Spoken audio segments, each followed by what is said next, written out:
tercera privada de Tula, ahí el día 18 de febrero de 1951, ahí está enterrado mi ombligo.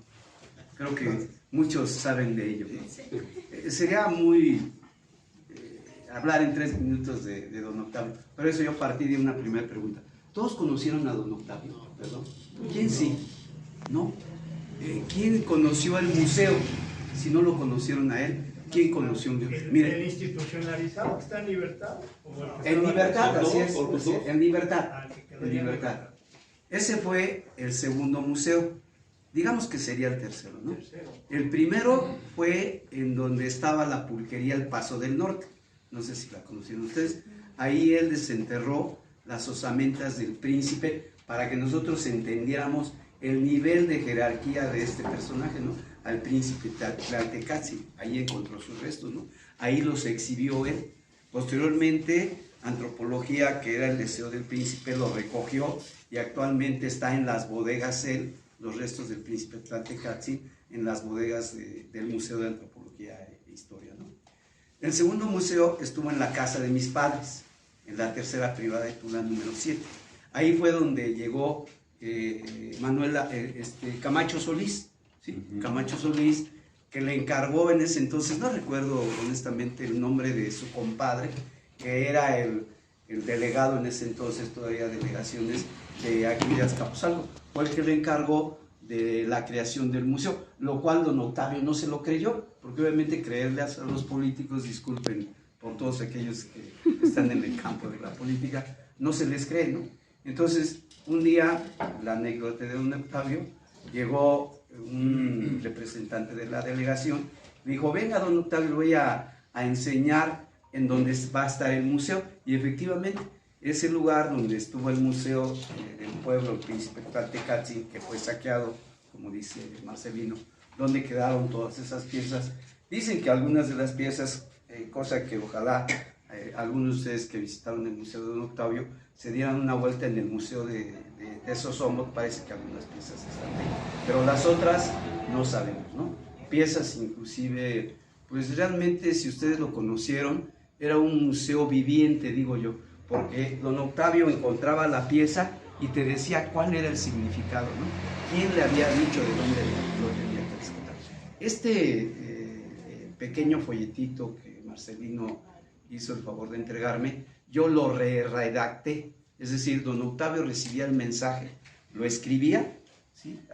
De corridito, y yo le di un formato. Esto todavía trasciende más que todo esto, ¿no? El simbolismo de los cerros. Hoy en día hay una arquitectura que le llaman arquitectura del paisaje. ¿Qué es esto? Si ustedes observan los grandes centros arqueológicos de México, hay cerros. Entonces a esto se le llama arquitectura del paisaje. Es decir, las ciudades de ellos estaban en armonía con el entorno. Muchas cosas, ¿no? Muchas cosas. Todos los cerros, Tula, Teotihuacán, etcétera, etcétera, todos tienen un paisaje, un entorno del paisaje. Bueno, aquí en este libro, que les digo que yo lo recibí de puño y letra de don Octavio, le di formato, y él dice una frase muy interesante al principio, que dice que el pueblo que no conoce su historia merece la oportunidad de conocerla.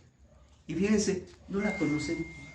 Por eso las nuevas generaciones se ha perdido toda esta historia, ¿no? Se ha perdido lo simbólico, inclusive decían una palabra que a veces a mí no me gusta mencionarle porque a lo mejor se interpreta de otra manera. Espiritualmente no entendemos la energía de este lugar, ¿no? Don Octavio me decía, aquí Juan, es donde está la energía. Aquí es donde va a haber muchísimas cosas. Y miren que ha habido muchísimas cosas, ¿no? Terremotos, grandes cosas, ¿no? Matanzas de estudiantes en Tlatelolco, el 10 de junio en la Normal, etcétera, etcétera, ¿no? Aquí hay el manejo de la energía. Algo que me consuela a mí, Marcelino, de la Virgen de Guadalupe, que es un simbolismo para muchos de nosotros, me decía, Juan, mira, no te preocupes de los terremotos, tenemos quien los cuida. ¿Sí? Si ustedes quieren, para algunos no existió, sí existió, etcétera, etcétera, pero para él, que era un hombre religioso, pues tenía mucho simbolismo esta deidad, ¿no? Por cierto, una deidad, por no decirle un dios, ¿sí? Era una representación para los nuestros. Este folletito, que ojalá Marcelino lo podamos reproducir nuevamente, yo tengo el original, ¿sí? Yo tengo el original, de ahí lo podemos reproducir. A lo mejor en una primera partida hacemos unos 100, 200 y lo distribuimos aquí entre ustedes y entre más familiares. Cooperación voluntaria. Así es, así es. Viene una leyenda muy interesante, ¿no? Que fue la que les dije: el pueblo que no conoce historia merece la oportunidad de conocerla, ¿no? Yo lo estructuré, y esta narración, y quizá para los que lo conocieron, y es poco creíble, venía platicando con Oscar, mi amigo, y fue entregada esta narración por Huicazochic Teocitlali. ¿Quién fue él? El jefe de la correspondencia de Moctezuma II. 5.500 años de las 3 concentraciones más grandes del México antiguo. ¿Sí? Fíjense, 5.500 años de las 3 concentraciones deportivas más grandes del México antiguo. ¿En honor a quién? ¿En honor a quién? En honor a Quetzalcóatl. Se decía, dice la narrativa de Don Octavio, que venía un hombre de las tierras del sur, allá del Perú. Allá se le conocía como Viracocha. En la medida que va caminando hacia estas tierras, llega a las tierras de Yucatán y le llaman Cuculcán. Y aquí, en este lugar, le llamaron Omequetzalcóatl. Fíjense, ¿querías preguntar algo? No sé quién quería preguntar, ¿no? ¿Nadie? Fíjense cuál era el mensaje de él, de este hombre. Se decía que conocía todas las lenguas de donde él caminaba. Aquí lo mencionan, ¿no? ¿Sí? Solamente estoy parafraseando algunas cosas de ello, ¿no? Conocía todas las lenguas donde él caminaba. Y esas concentraciones deportivas que se dieron en Tula. Esos que ustedes conocen como los gigantes de Tula, no son gigantes, dice Don Octavio. ¿Qué eran estos centros? Fíjense, estos centros arqueológicos, ahora que nosotros conocemos, eran las escuelas, eran los lugares del conocimiento. Y esas grandes monumentos que les llaman los gigantes de Tula, eran representación de los maestros, de los jóvenes que llegaban a aprender ahí. ¿Qué aprendían? Agricultura, astronomía, etcétera, etcétera, ¿no? Él decía, eran las universidades del México antiguo. Aquí está, ojalá lo podamos hacer, sí, claro, hacer la reproducción para compartirlo con los amigos, ¿no? Entonces, este folleto dice muchas cosas. Esa mal llamada calzada de los muertos, ¿sí? No es una calzada de los muertos, ¿no? Era el lugar donde pasó Quetzalcóatl, y ahí jugaban, hacían juegos, se tiraban de espaldas y jugaban un madero con los pies, ¿sí? Toda esa calzada que conocen, ¿no? No sé si conozcan ustedes modernamente, me gusta mucho la versión que acaba de dar Marcelino, porque habla de autores contemporáneos, ¿no? Pero déjenme decirles un detalle que decía Don Octavio, ¿no? Él les llamaba antropófagos, porque decían muchas mentiras, e inventaban muchas mentiras. Sin embargo, a él, si ustedes lo conocieron, te daba la pieza, ¿verdad? Te daba la pieza y te decía cuál era la representación de la pieza, ¿no? Por eso es que muchos de nosotros lloramos cuando desapareció o se robaron las piezas del museo, ¿no? No sé cuál sea la intención de Marcelino, pero a lo mejor mi intención sería que nuevamente existiera ese museo, ¿no? Que existiera nuevamente ese museo y que se pudieran recuperar algunas de las piezas, ¿no? Hay algunos libros que él no dio a conocer, yo tampoco los conocí.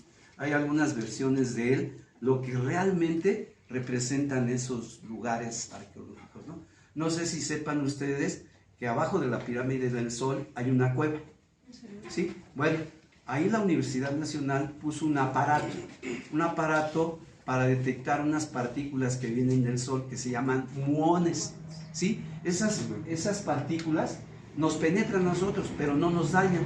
Pero ¿cuál fue la intención? Fíjense bien, lo que hicieron los de la universidad, que es una gran mentira. Detectaron que una de las laderas, la ladera norte, seguramente creo se está desecando la pirámide. Entonces, ¿qué hay que hacer? Hay que humedecerla para que no colapse, ¿sale? Pero fíjense, la gran mentira de la universidad es que para mí lo que hicieron es que ellos querían detectar los huecos que hay en la pirámide, y sí los hay, sí los hay. Accidentalmente, bueno, yo he tenido relación con muchos colegas, muchos amigos, unos de ellos tienen un grupo de danzantes, danza guerrera, los que fueron algunos de los festejos de Santa María Manuel con los días 15 de agosto, ahí estuvieron ellos, llegamos a tener danzas hasta como de 100 compañeros danzantes, ¿no? Ellos en alguna ocasión, un francés que hacían los vuelos esos en los globos aerostáticos, pegó en una de las esquinas de la pirámide del Sol. ¿Y qué creen? Había un hueco. ¿Y qué creen? Encontró un sarcófago. ¿Y qué creen? Se lo llevó. Es decir, muchos de los tesoros, ¿sí? Muchos de los tesoros de nosotros se los han llevado, se los han robado, los venden, los tienen en sus lujosas residencias, etcétera, etcétera, ¿no? Esta es una pena, ¿no? Esta es una pena. Decía don Octavio que un buen número de las piezas arqueológicas del Museo de Antropología son falsas.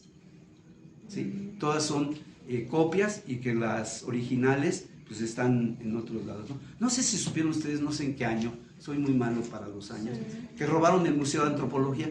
Hubo un gran robo y nadie supo y nadie sabe hasta la fecha qué fue de esas piezas arqueológicas, ¿no? Para que vean lo triste que es de nuestros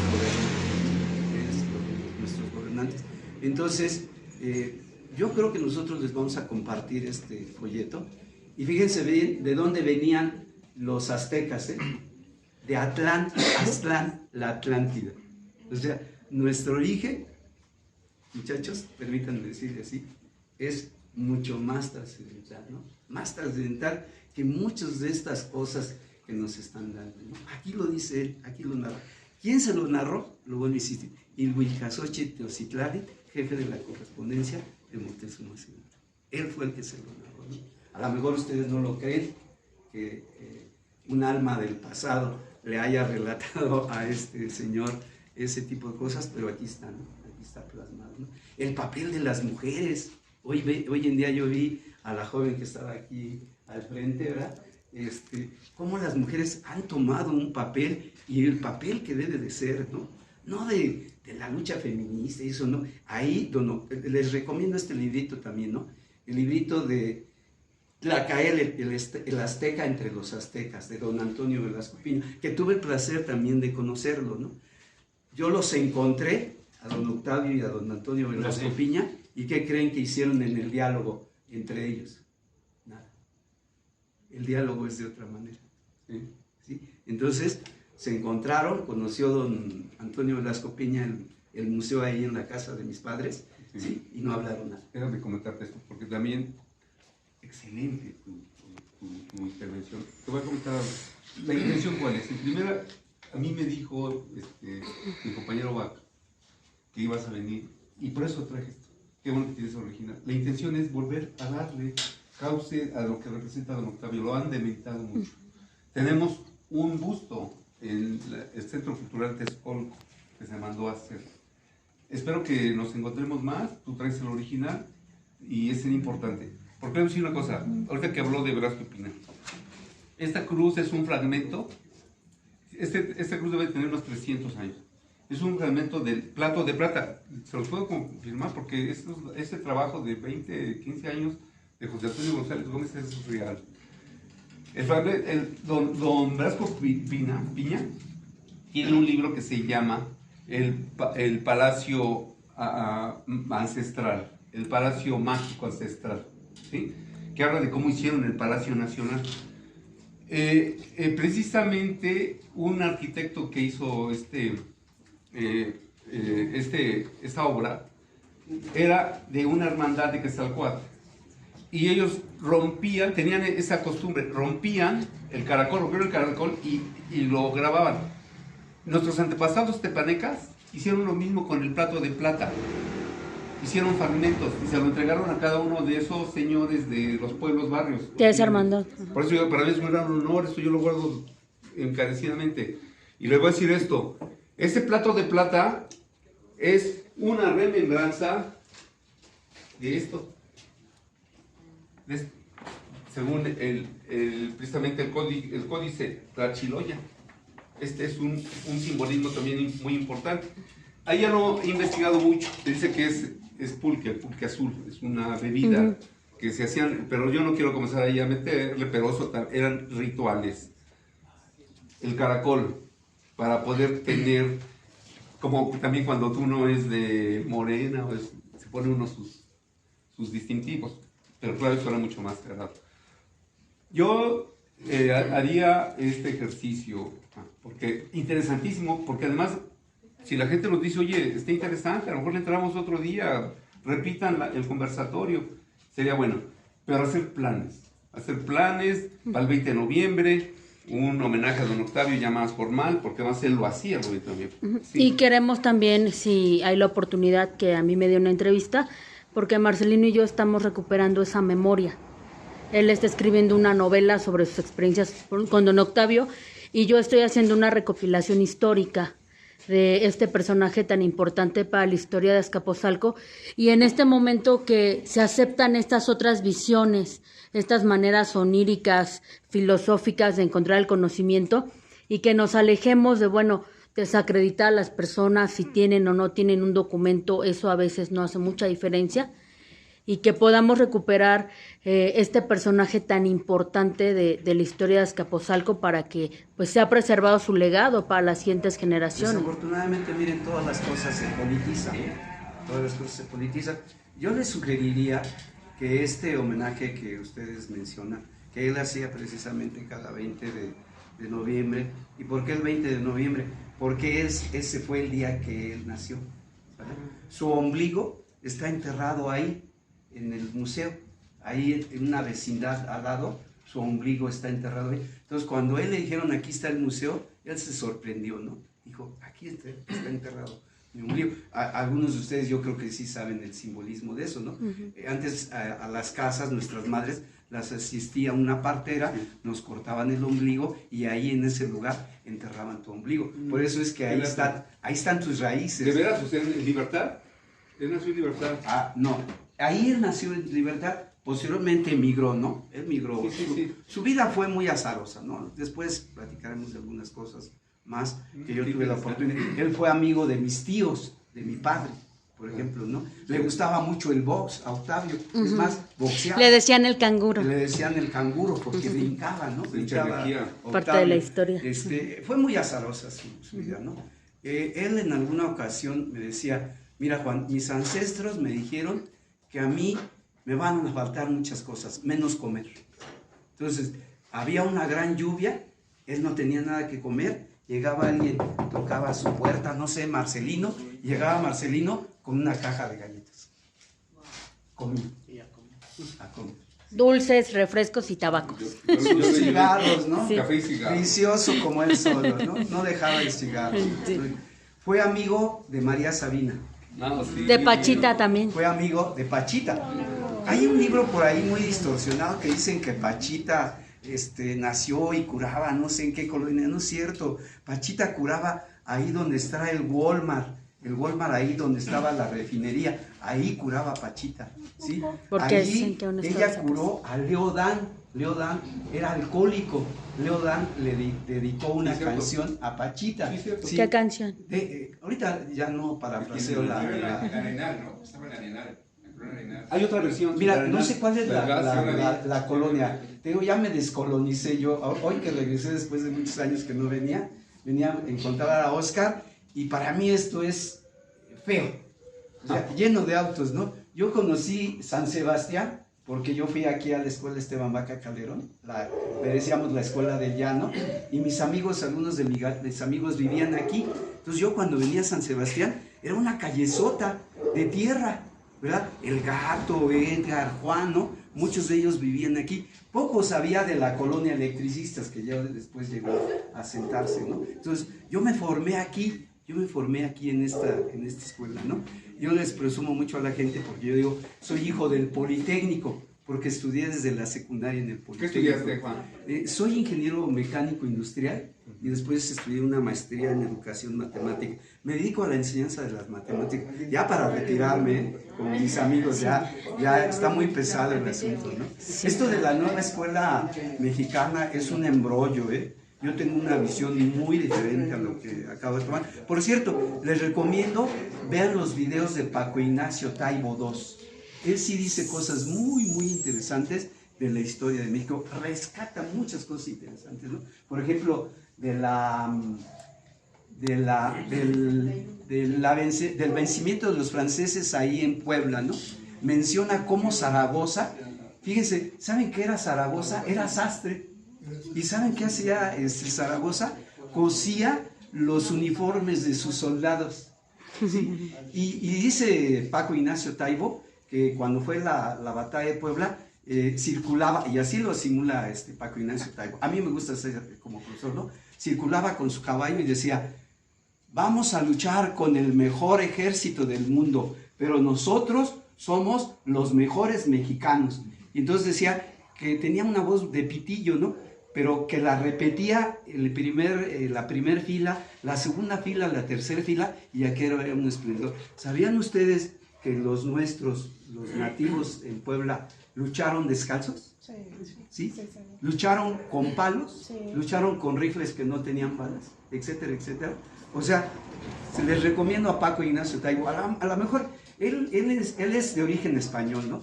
Pero versa muy bien. Habla de Juárez, por ejemplo, ¿no? Dicen que Juárez era un gran bailador, ¿sí?